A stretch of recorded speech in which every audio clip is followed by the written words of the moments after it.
Picture India, the 1300s. The Deccan Plateau is like a pot of boiling water, bubbling with change. The Delhi Sultanate, the big power, is getting weaker and new kingdoms are popping up everywhere.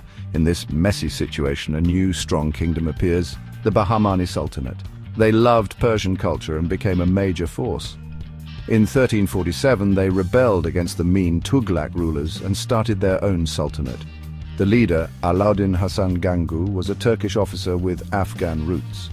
He brought all the different groups in the Deccan together, fighting for freedom. He became king, calling himself Alauddin Hasan Bahaman Shah, a name that went down in history. The name Bahamani might come from Brahman, maybe because he knew a Hindu holy man before. The name became a symbol of fighting back and big dreams. Alauddin Hasan was smart and organized. He quickly took control of a lot of land, including parts of today's Maharashtra, Karnataka, and Telangana. He built a strong base for his new kingdom.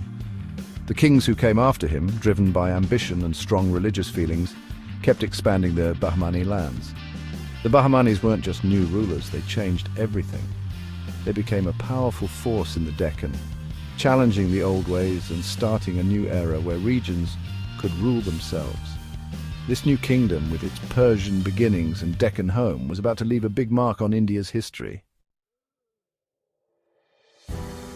The Bahamani times were full of fighting, with big wins and tough losses.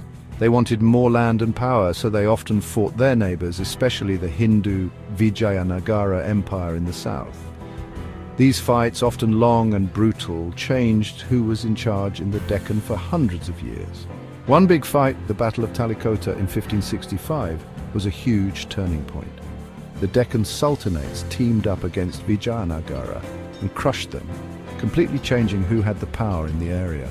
But the Bahamanis weren't just fighters. They loved art, buildings, and books, creating a lively mix of Persian, Arabic, and Indian culture. They built amazing mosques, tombs, and palaces, many still standing today. The Jama Masjid in Gulbarga, their first capital, shows how great their buildings were. It's simple but beautiful, with a huge dome inspired by Persian designs, but with a local touch. It became their signature style.